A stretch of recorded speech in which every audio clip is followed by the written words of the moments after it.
be anywhere in Alsace, in the Alsace Plain, which could be true.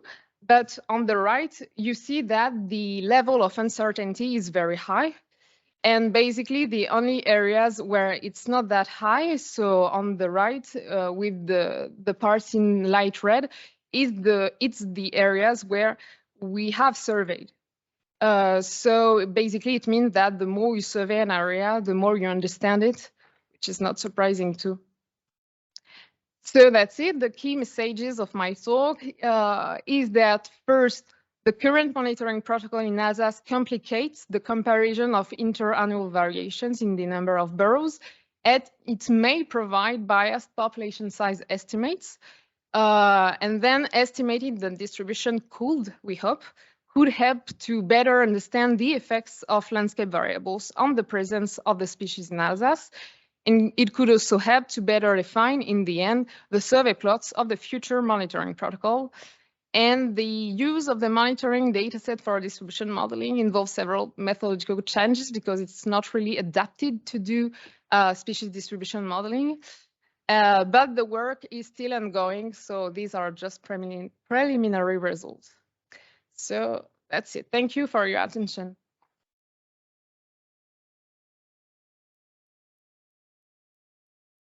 Oksana, we've also learned that hamsters are keen on pumpkins and mice. No, it was very interesting. A question that popped up in my mind is when you discuss the legal framework, you basically state that currently all these areas are protected, so which means that basically you have protected areas for hamsters in France, which is something that is not really the case in other countries, if I'm correct, right?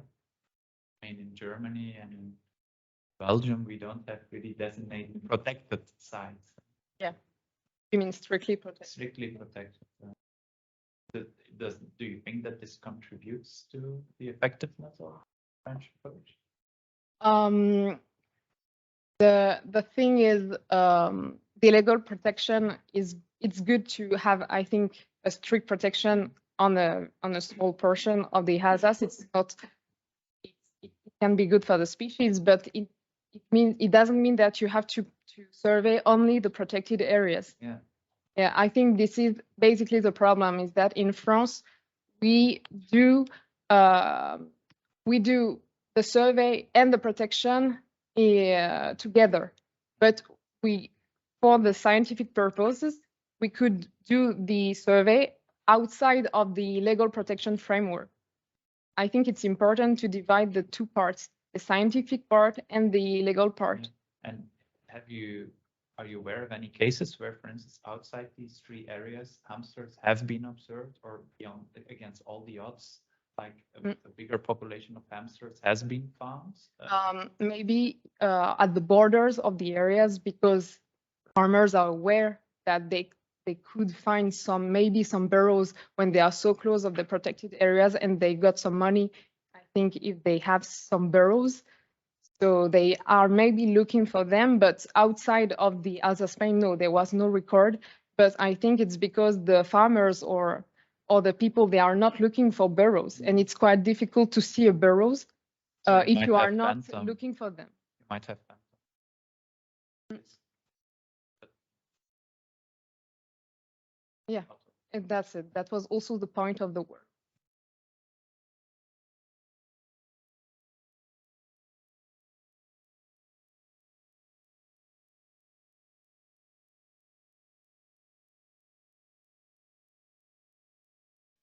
Yeah, Anke, if you want to intervene, please go ahead. You have the floor. It's a mistake. Sorry. It is a mistake. Okay. Are there any other questions?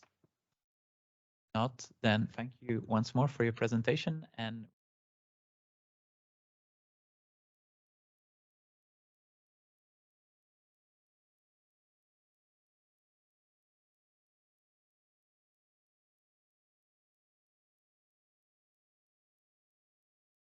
okay, thank you very much.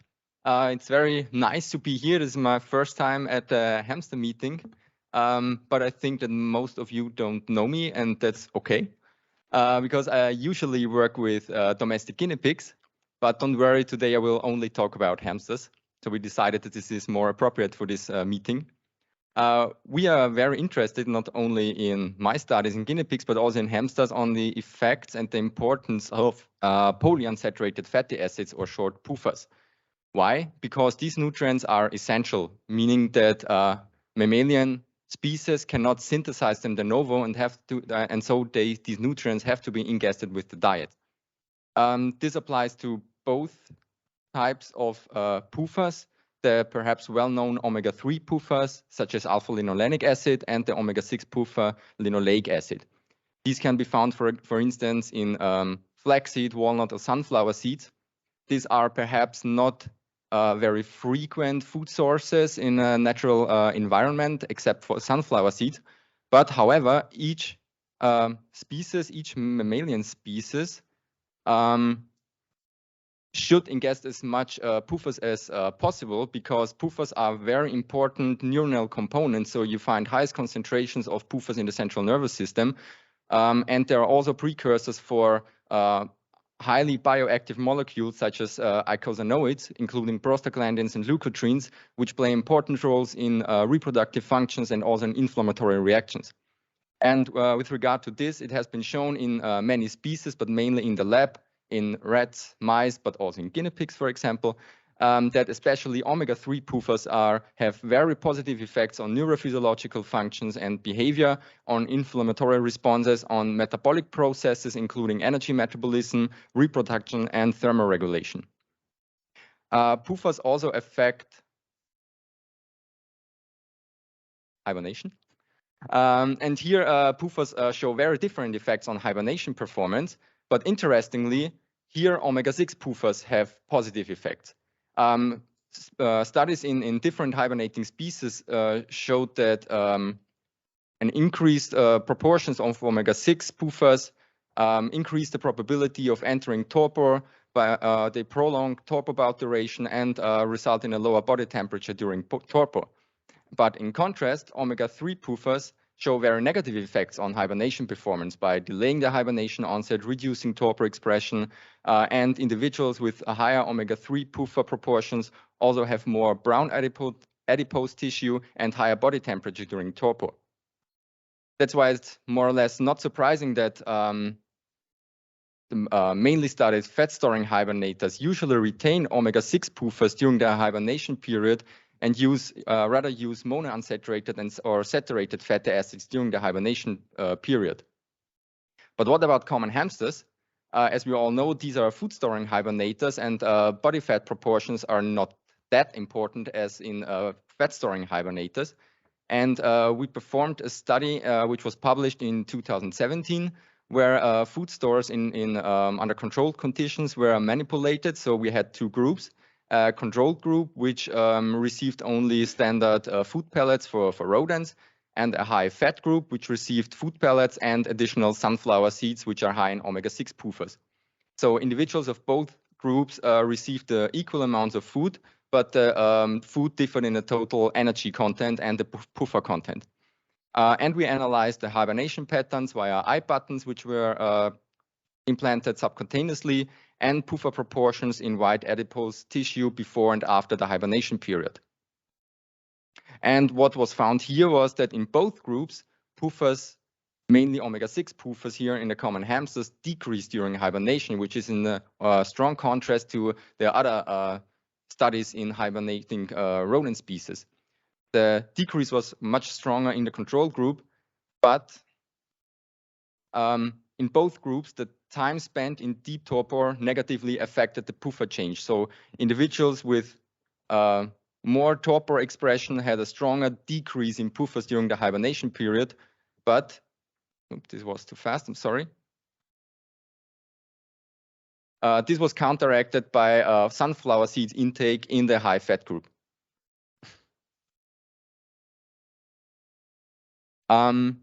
So yes, there was a PUFA decline in both groups, which is in contrast to previous studies in hibernators. It somehow seemed that hamsters could afford to use PUFAs during their hibernation period, which was perhaps because their availability of PUFAs was not limited. And the proportions we found here in white adipose tissue were very high compared to other hibernating species before winter.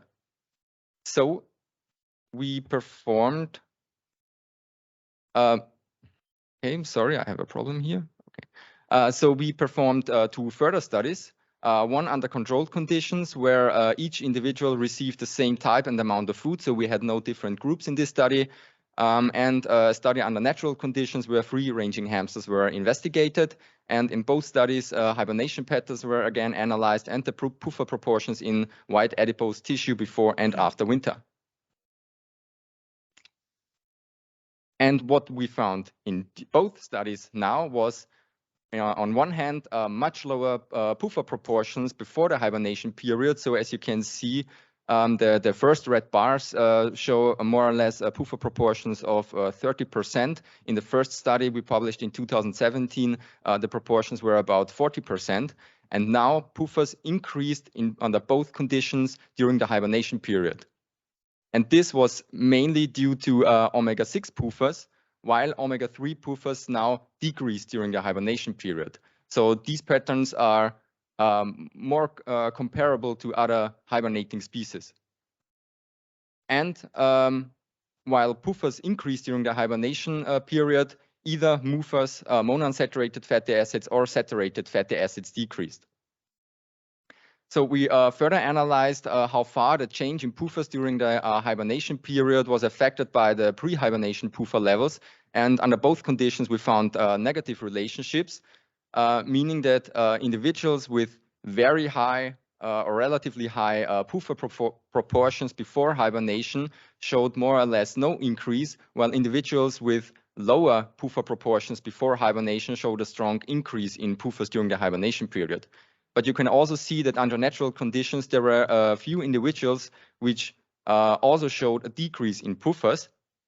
And further analyzing omega-6 and the change in omega-6 and omega-3 PUFAs, you can see that under natural conditions in yellow, that the omega-3 PUFA proportions were very high in some individuals, and in those individuals, they decreased strongest. So, but what about hibernation? Under controlled conditions in the climate chambers, 18 individuals hibernated and 12 did not. That is a classical or normal pattern we also have in under controlled conditions, that some individuals do not hibernate. But when we compare hibernators and non-hibernators in their body conditions before the hibernation period, we did not find any difference in the PUFA proportions or body mass or body fat. So the body conditions had no effect on the probability if an individual hibernated or not. During hibernation, however, in hibernating individuals, the PUFA proportions before hibernations negatively affected the number of deep torpor bouts. And this is more or less in contrast to previous studies again. So a rather positive relationship would have been expected. However, on the right side, you see that individuals with which showed the highest number of deep torpor bouts also showed the highest change in PUFAs, so the strongest increase.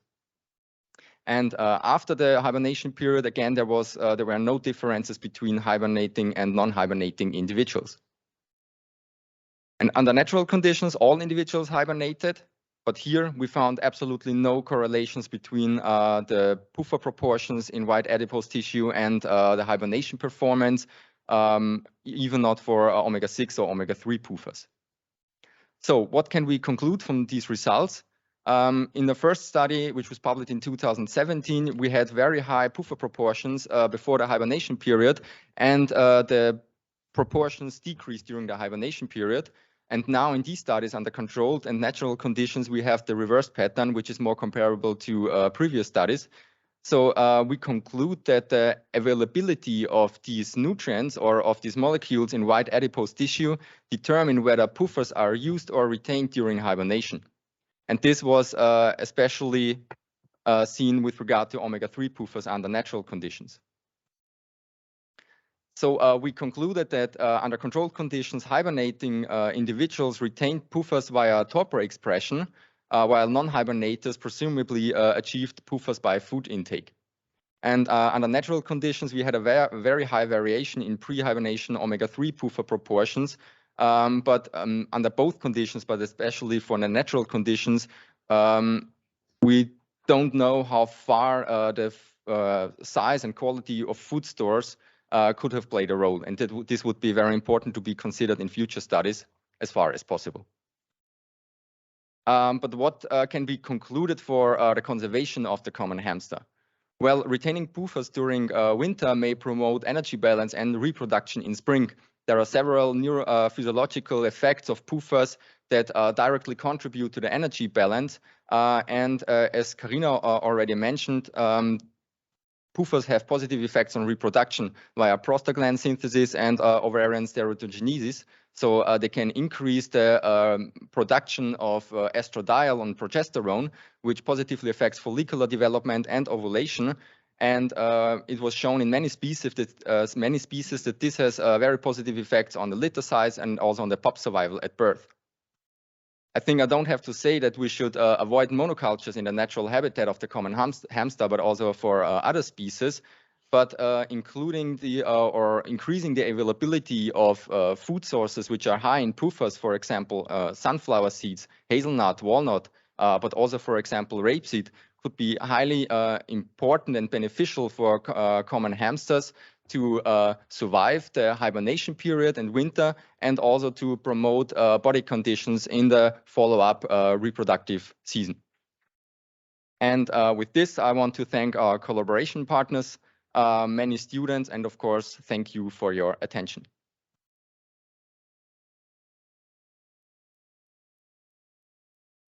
Thank you, Matthias. I think your recommendations were quite clear and are to be taken into account in future conservation projects for hamsters. I was wondering, the impact of climate change on hibernation, is that also something you take into account? Warmer temperatures might lead to also wild hamsters no longer going into hibernation, or? Well, we did not take this into account in this study. I think that all the individuals under natural conditions were sampled in the same season. Yes. Perhaps Karina can add something to this. Maybe I can add something. Yeah. Well, climate change will the scientists with hibernation again. So hibernation is very likely affected by climate change due to increasing temperature, simply because of the efficiency of energy saving. So hibernation is energy saving at more efficient in energy saving at lower ambient temperatures. So the animals can then save more energy compared to warmer ambient temperature. Yeah. And for an hibernating species, hibernation, of course, is very efficient to save energy during winter. But the PUFAs, for example, have also been shown that they allow individuals to tolerate lower ambient temperatures. So I think that also an interaction between the ambient conditions, climate change, and the availability of PUFAs in the diet may affect the hibernation performance. Okay, thank you.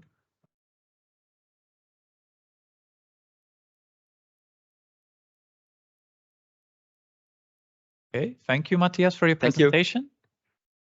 And we move forward with the penultimate presentation on the usage of wildlife detection dogs and linkages with hamster protection. Some inspiring insights from Germany brought forward by Saskia.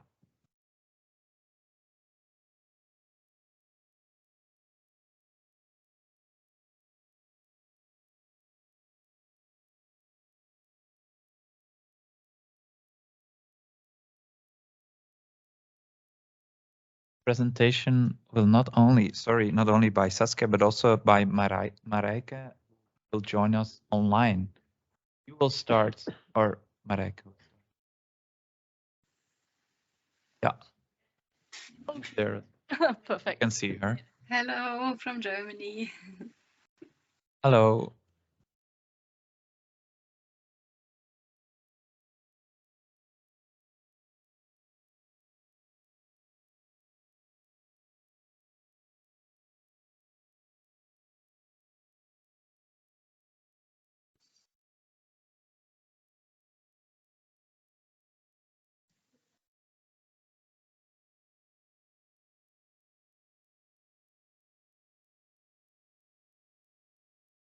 So hello, everybody. My name is Saskia Josch. I'm from the German Wildlife Foundation, and I'm working on the Hamsterland project in Germany, the Saxony-Anhalt. But today I present a work about the wildlife detection dog together with Mareike Schneider. And within this framework of the Feldhamsterland project, we conducted a small field survey about the wildlife detection dog, just to give us an impression what application possibilities we have and how efficient this method can be. The study certainly does not meet the requirements of a scientific work, but it gives us some more information about the evaluation to the market.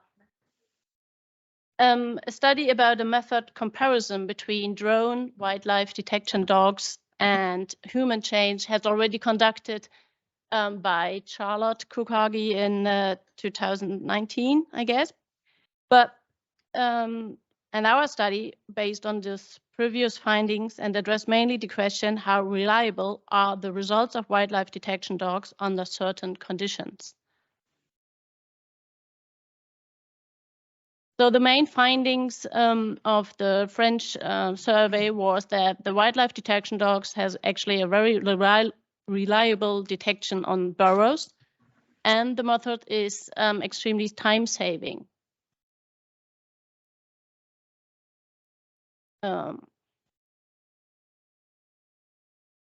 And our one of the open question was how reliable are the results of wildlife detection dog under certain conditions compared to human change, especially with regard on vegetation height and burrow density. So we set up a study design with 4 sample sites, each 10 hectares in size, and with different burrow density and vegetation cover. So 2 samples had a high burrow density with a low vegetation and a high vegetation, and 2 sample size has a low burrow density with a low vegetation and a high vegetation. And the study took place after the harvest in August. And the wildlife detection dogs first started the investigation, and afterwards the human change were searching.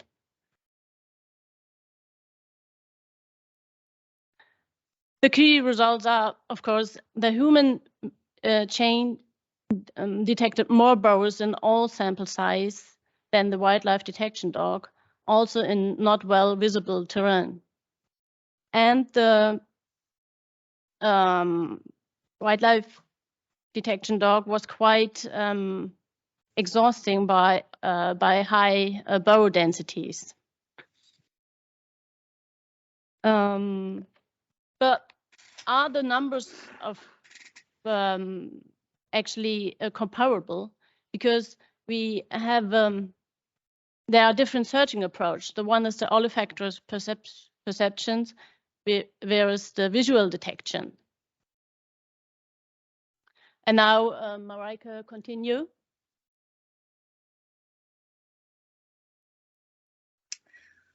Yes, okay. So the conclusions of our outcome are that the use of wildlife detection dogs is really an efficient method to detect active hamster burrows, but it is not adequate for a detailed mapping where you also have to find the burrows that that are not actually used by the hamsters, for example. So and this is why we have to always keep in mind what do we need to investigate on, and take a look if the use of wildlife detection dogs really is the adequate method. We can very well use it to find, for example, active burrows if we want to trap animals, or if we have to take some activity studies, and if we have to search for hamster burrows that are active or active populations, for example, in large areas, this can be a very efficient tool. But there are also limitations, and we should be very critical if we use, for example, wildlife detection dogs before we apply rodenticides, or there may be different contexts where we may judge the absence of the animals, because as in every method we have, it is very difficult to prove the absence, and we still do not know how well the method works, how large the bias is, and so we want to make conscious that we really take care that there needs to be more research in that field. The difference we have seen are really based on the different search-in methods, and we have to keep in mind that a lot of factors really influence the work of the detection dogs as they work with the odor of the animals. And we have the weather conditions, which may be in large scale or very local phenomenons. And to consider all these conditions, it also requires a lot of experience of the dog handler. And another point is that the hamster activity plays a role. So if the hamsters are, for example, not so active because like in this summer it was very dry and they just keep in their burrows, you will have few tracks which make it difficult for the dogs to find the odor and to find the burrow.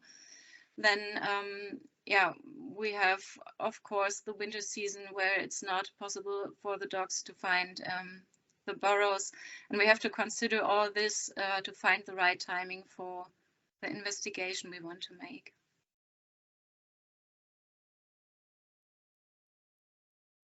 So what we see is that there still is a lot of more items that we have to learn. This is, for example, how good does it really work to quantitatively determine the number of active burrows. We do not have much experience with that. We have done this small study to see, okay, we have a difference. The dogs find the active burrows and the human chains find all burrows, but we know that both methods miss burrows, and we have to compare and to quantify these both methods to learn more about it.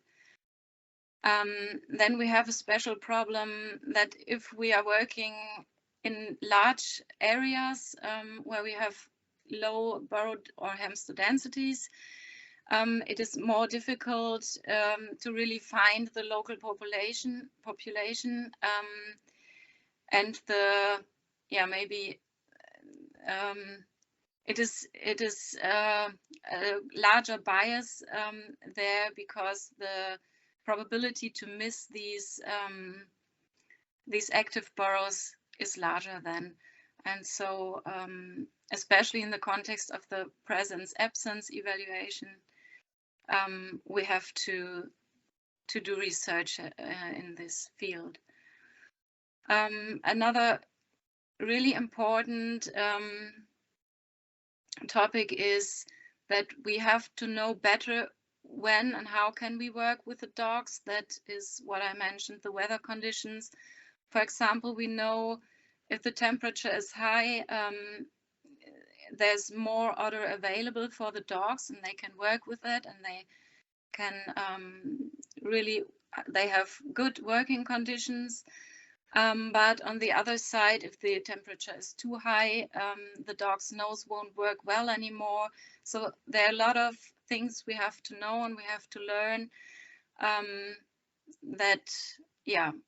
that we really know what works and what does not work.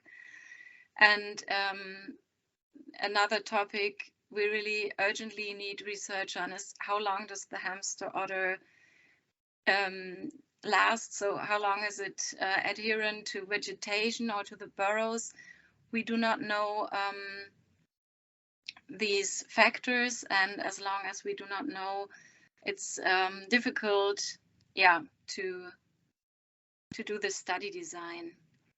And so all in all, we really need a guideline for detecting hamster burrows with wildlife detection dogs, where all these things are considered and where we really have a good methodology to do the study design, to train the dogs, and to really work in the field. So there's a great need for that. This is, I think, one of the main outcomes of our comparison. Thank you. Yes, thank you for your attention.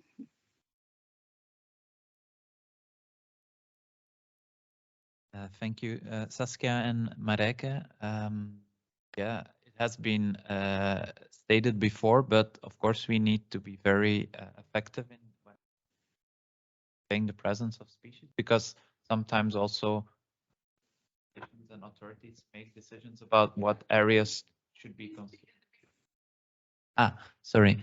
I say effective surveying is crucial, of course, because policymakers make decisions about what areas are prioritized in terms of conservation measures and what other actions are areas are less important. And I think this research, which is building and drawing upon earlier research by French colleagues, is a good example of how the hamster expert meeting might work and thus create valuable input, I hope. Are there no other questions? There's one from the conference venue. Could you please use the microphone?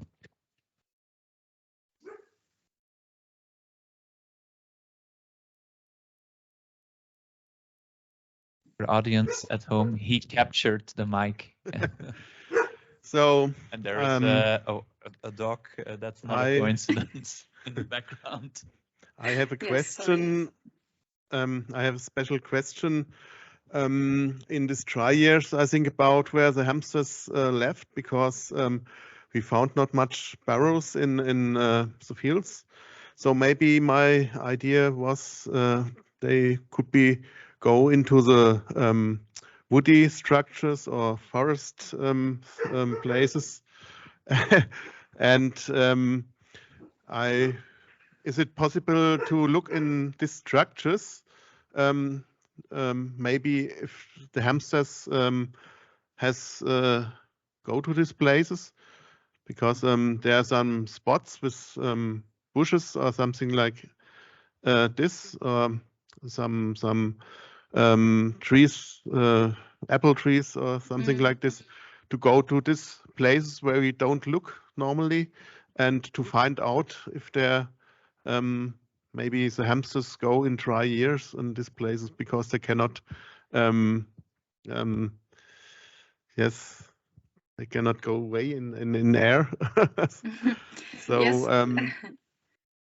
This is yeah, sorry, you wanna go on? So I think in some years where the hamsters they could not die, and in few minutes or something like this, they have to go on other places maybe. Yes. This is actually one of the advantages of the method. We can really use the wildlife detection dogs in areas where the ground visibility is very bad, or where there are a lot of trees, and we have quite an example from my work right now. I searched an area where it was very difficult to detect the burrows, because they were under trees and under bushes, and the dogs there, they found them very well. Yes, this is one thing you could really do with the wildlife detection dogs. Thank you, that's nice. Okay, thank you. And then we now move forward to the final presentation. It's about crop associations and the health and reproductive success of the common hamster. And it will be presented by Timothée from Université de Strasbourg.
Thank you. So my name is Timothée.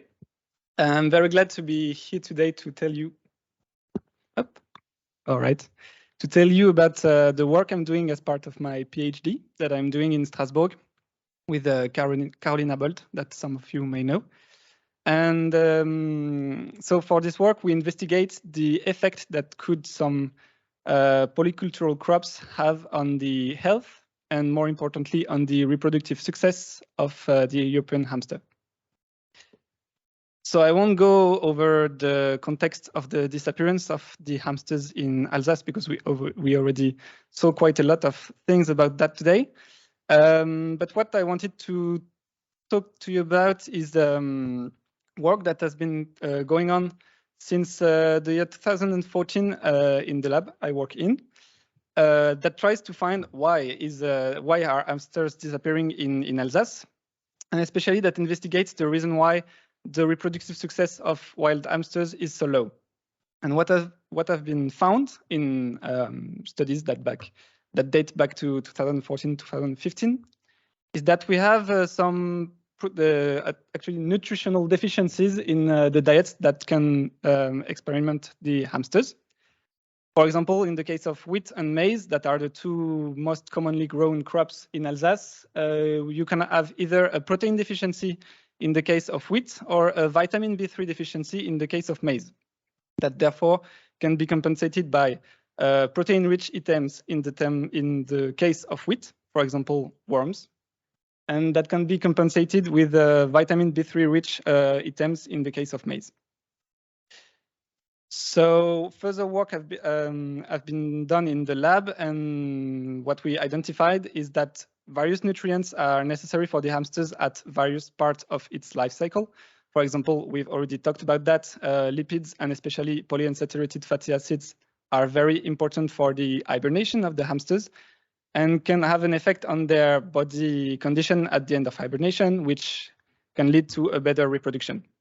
In terms of reproduction, there is a high importance of proteins, but also of vitamins, etc., etc. So all those data have been obtained in the lab. And now the main idea of our project is to confront those findings with the hamster's environment and to take those results in the wild.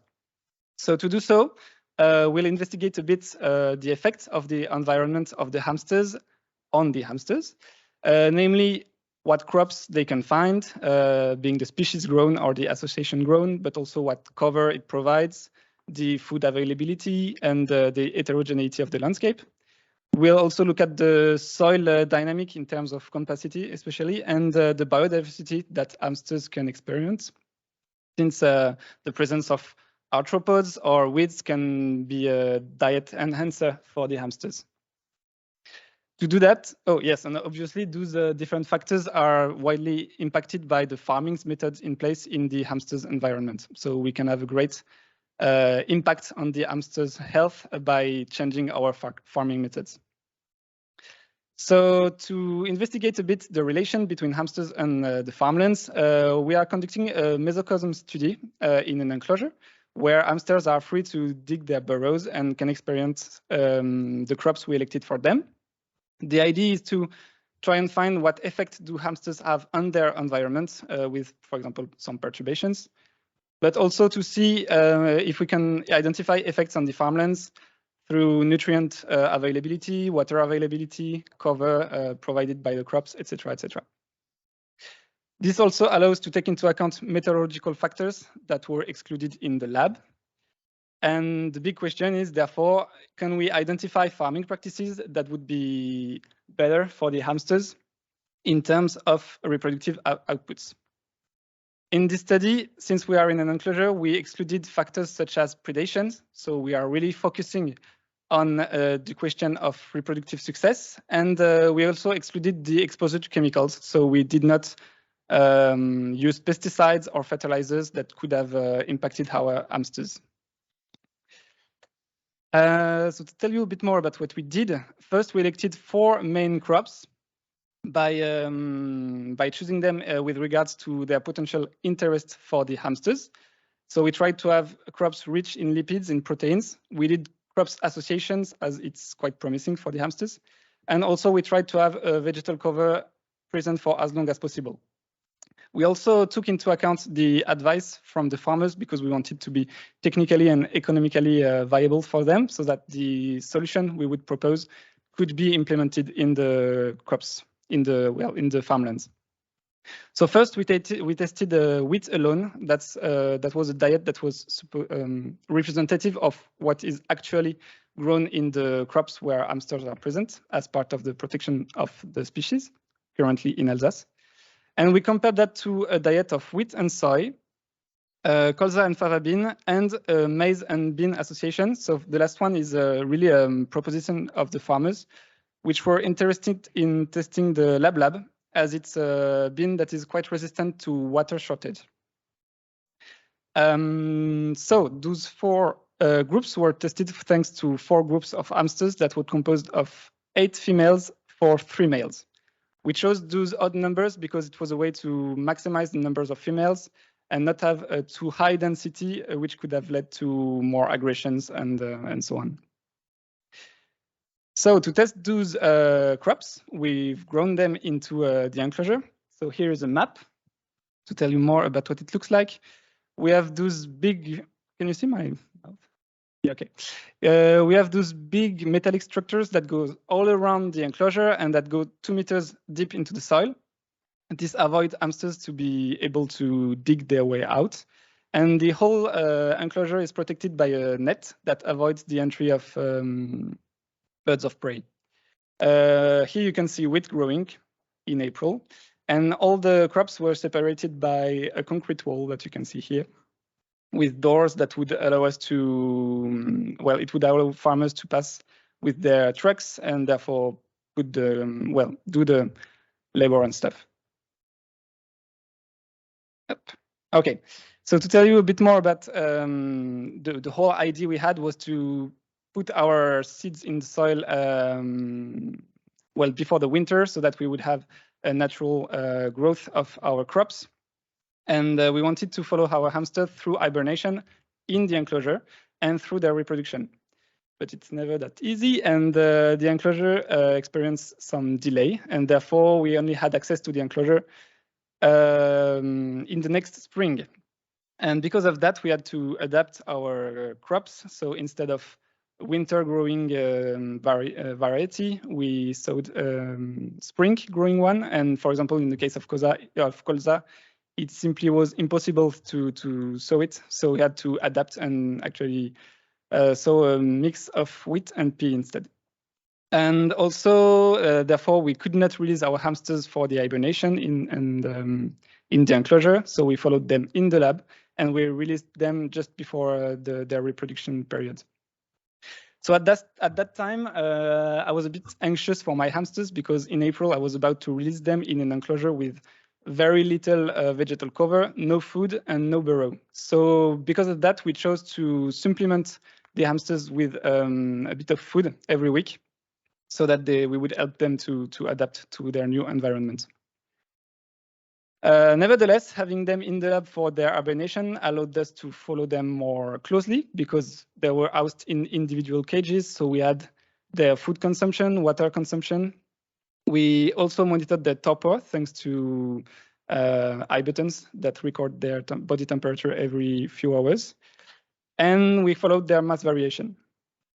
Then in April, we released the hamster in the enclosure and we started to follow them using camera traps, antennae that would identify the hamsters whenever they crossed it, and trapping nights.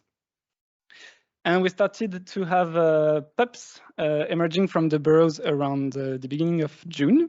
And so each time we would find a new pup, we would anesthetize it on site, identify it with an RFID tag, follow its mass and its size, and take an hair sample for further analysis of their genetic material.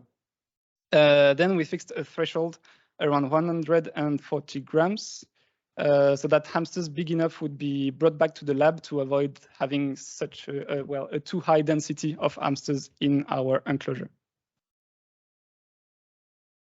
So the field season just ended, and so I too only finished to have my whole results. So I'm going to show you some preliminary analysis only. The first thing I can tell you is that we had a huge number of pups. A total of 329 were identified. So we released 32 females. So that means a mean of more than 10 pups per female. And you can see with that graph that we had quite a huge difference in terms of number of pups depending on the crops. The best results was obtained for the colza and fava bean crops that gave around 120 pups. And interestingly, for example, in the case of the maize that gave the worst result, we had, for example, here 1 month delay in the first emergence compared to the other crops. So also interestingly, we thought at the time that we would have a better result for the soy because soybeans are really rich in proteins. And in the lab, it was really the nutrient that we identified as the limiting factor. But here it seems that it's actually the lipids that had the most beneficial effects. And that might be because hamsters tended to compensate for a potential lack in proteins by eating other things in their environment, namely insects or other micromammals, and therefore could compensate the protein intake. In terms of sex ratio, we had very skewed results for most of the plots, almost 2 males for 1 female, except in the case of wheat, where we had a balanced sex ratio. So this raises questions as to how much of our hamsters we captured, because maybe we had a normal sex ratio in all the crops, but only captured the male in most of them, or maybe females experience highest mortality rate. We don't know, and that's something I'm eager to look more into details. And finally, about the growth of our hamsters. So it's a bit soon to conclude on that, but here I represented the mass of our hamsters at the first capture, and we had a significant effect of both sex. Well, that's logical because males tend to be bigger than females, but also of our crops. Here you can see that the colza and fava beans induced a bigger mass of our hamsters at the first capture. So we had, in this case, more pups and bigger pups. Yep. So as I told you, these were really preliminary results. To go a bit more into the details of our analysis, the first thing I'd like to do is to identify parturition events using the body temperature of the females. We thought that whenever a female is gestating, there is an increase in the mean body temperature, as you can see here, and also a reduced daily variation of the temperature. And then around birth, there is a peak. So using that, we aim to identify parturition events in our females. And then the idea is to also use the hair samples we took to do parenthood tests and therefore link every pups to a female. This will allow us to obtain the pup's birth date and therefore their early life growth, and also to obtain an individual female's reproductive success, which we can in turn link with their hibernation quality. And finally, it will allow us to see if the pups tended to disperse a lot between the sub-enclosures, because we thought that some pups succeeded in crossing from one crop to the other. And to tell you more about what we are planning on doing next year, we released our hamsters a few weeks ago in the enclosures so that we could have an hibernation in situ this year. And we are going to test a 5th crop for next year's study, which will be a diversified mix of alfalfa, sunflower, and a cereal that might be representative of the diversified strips that you can find in Alsace as part of the protection measures. So first few conclusions that still needs to be checked. It seems that the effect of proteins shortage is less important in the wild for the hamsters, as they can compensate for lack of protein in the crops by eating other diet or other items in their diet, sorry. And this may highlight the effect of lipids that can apparently have an effect on the pup's growth and maybe on their survival. That remains to be investigated. Thank you.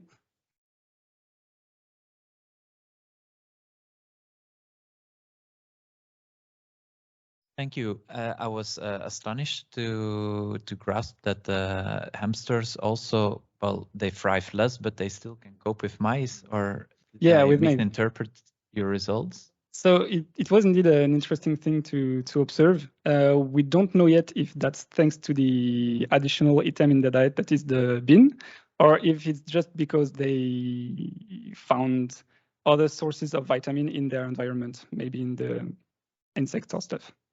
Okay. Are there any further questions for Timo? Yes. Karina, can somebody pass the mic? Throw it, but be careful. Ooh. Yes. Okay.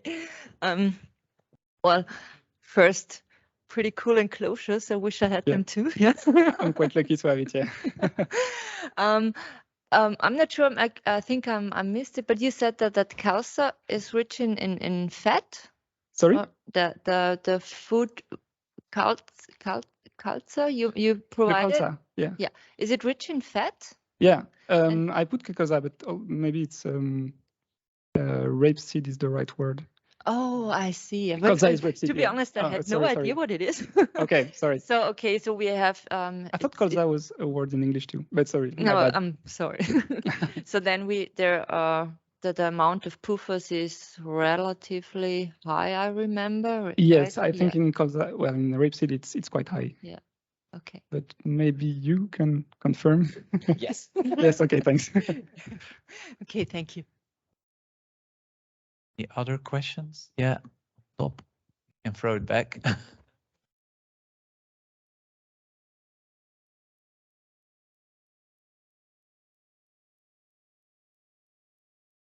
Oh, it's lost something. It's lost his head. Okay. Go ahead.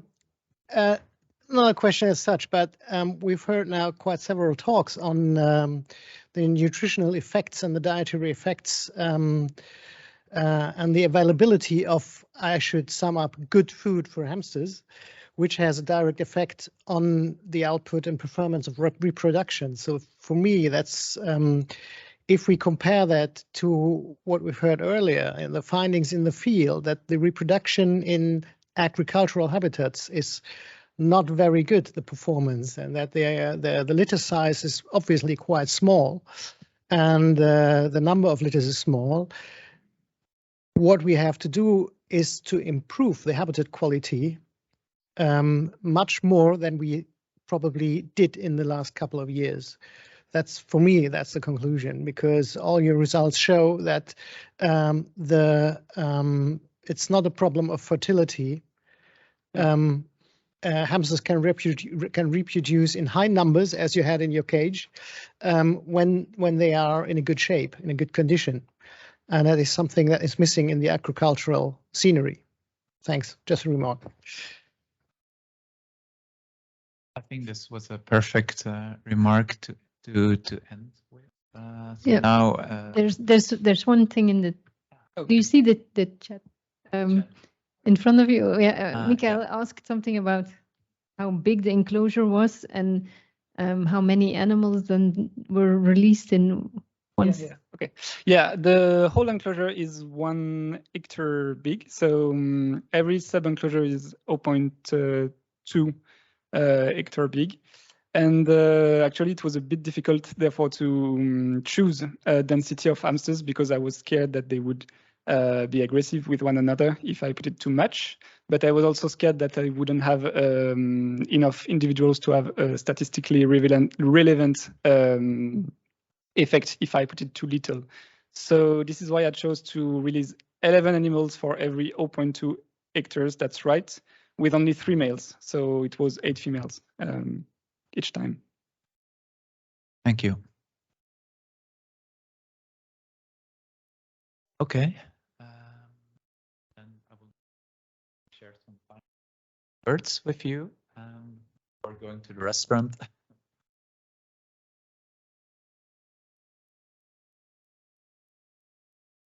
Yes, thank you, everybody. It was a long day.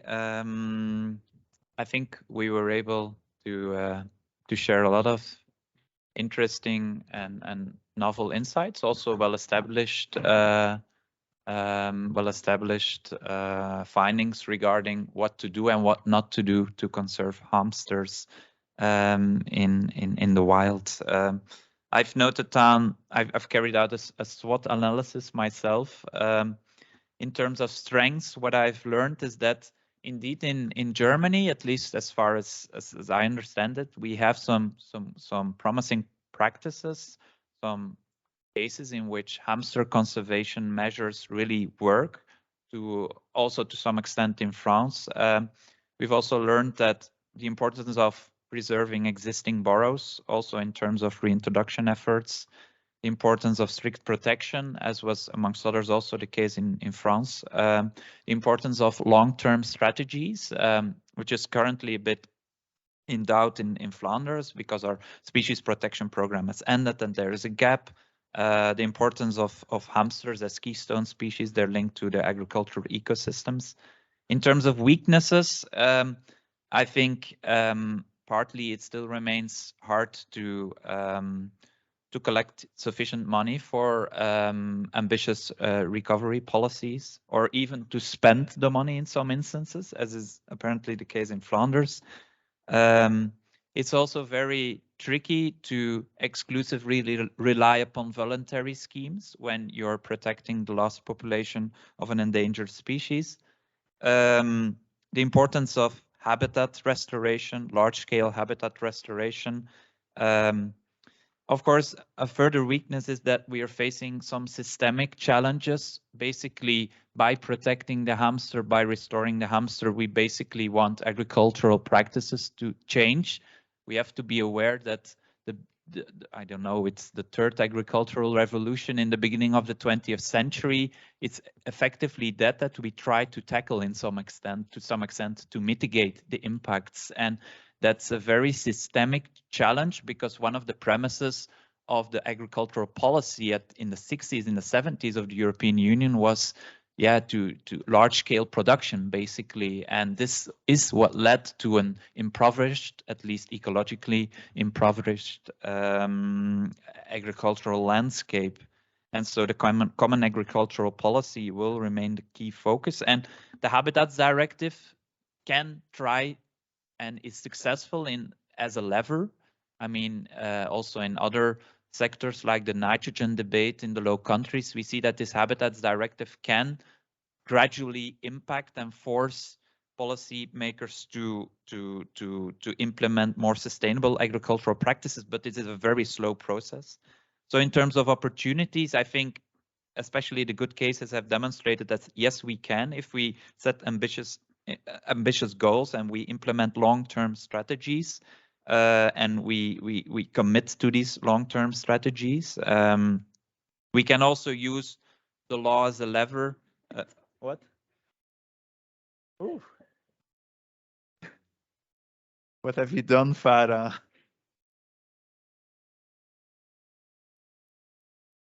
But that's nice.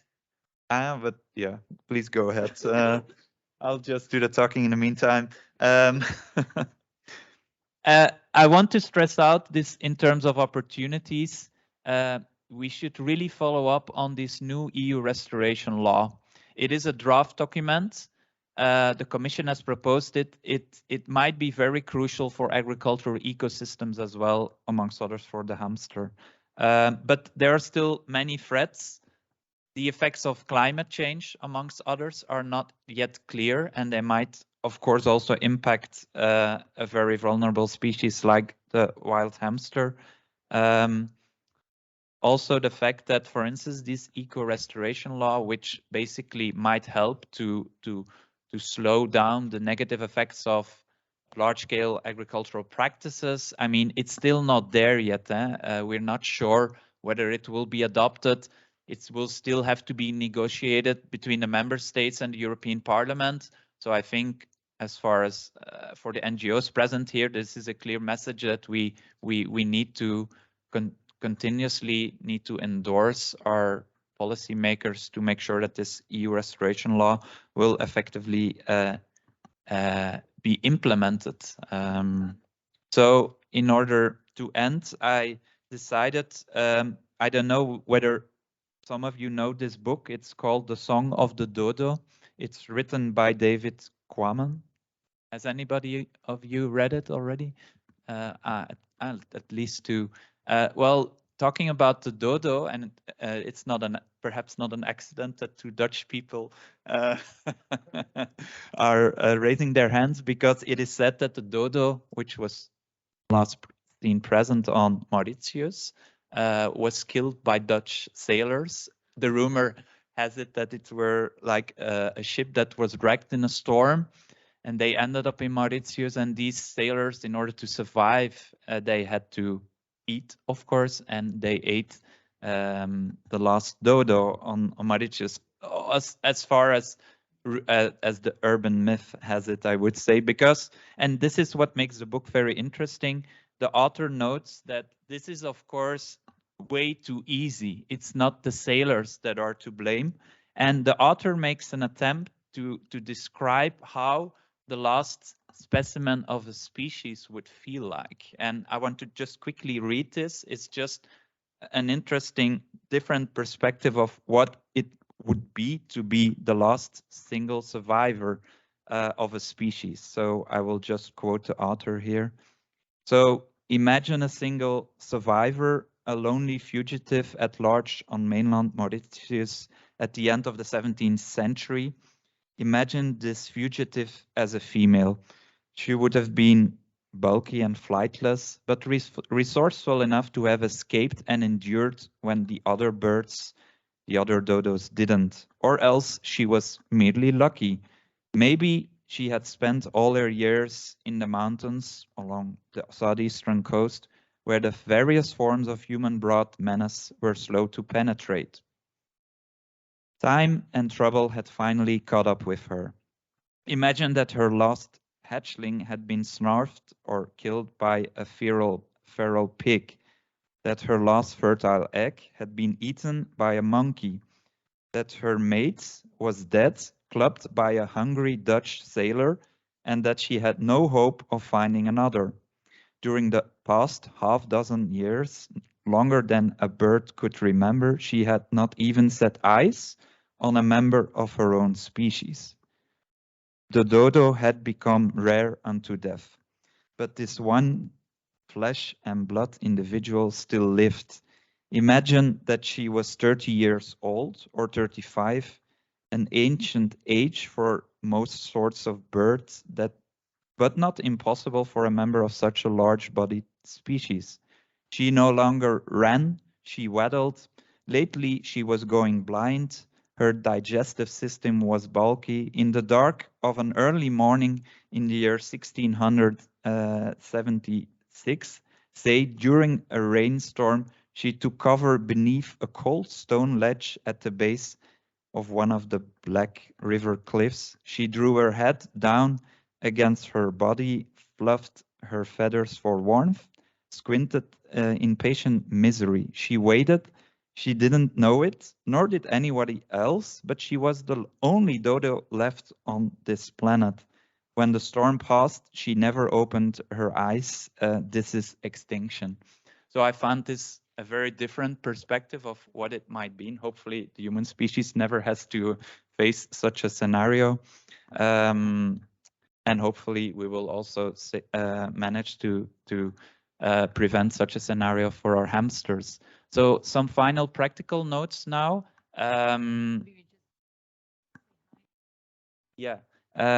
We want to make a photo with all the participants, basically all the participants that are still present online, as well as the participants of this conference that are present in this room. So perhaps, but before doing so, the conference dinner tonight takes place at 7 in the Gare Maritime, but Vele will guide us to the restaurant.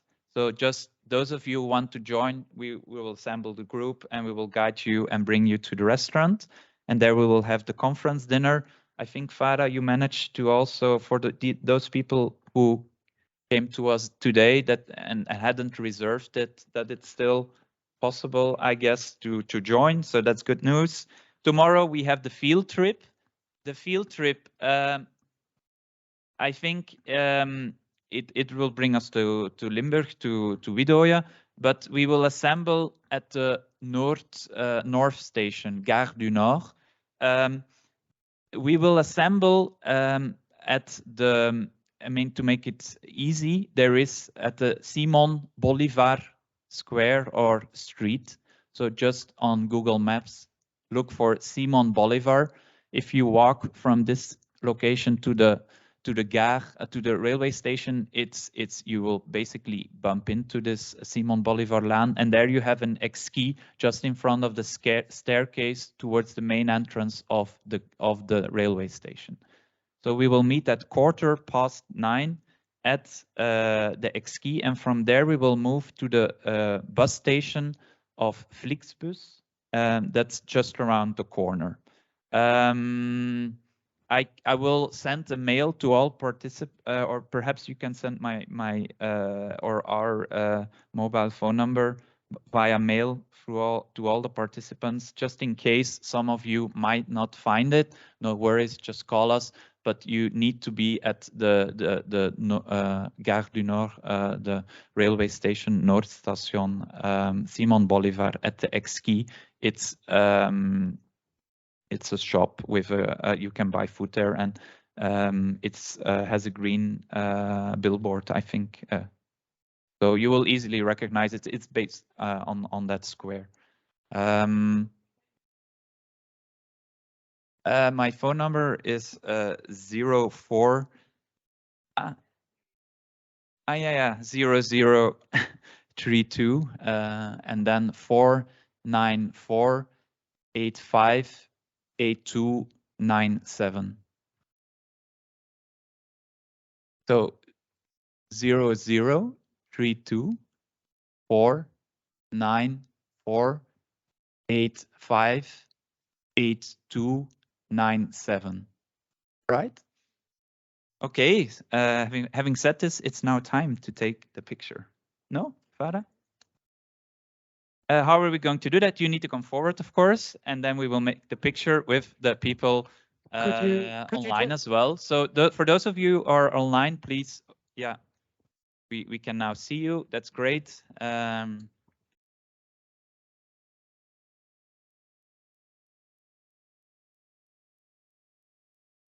May I just interrupt for a second? As this is the end of our meeting, I would like to thank all of the whole organizing committee, all of the people that were involved, and we brought some specialties from the Heidelberg and Mannheim region, some sweets for you to share on a special occasion or something like that. So thank you very much for organizing all that. Thank you.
Bye. Thank you. Oh yeah, No, they cannot see us. You have to wait there. You can. Oh yeah, now you can. No, it's. Have a nice. Thank Thank you you. for Have a nice staying evening. online so long.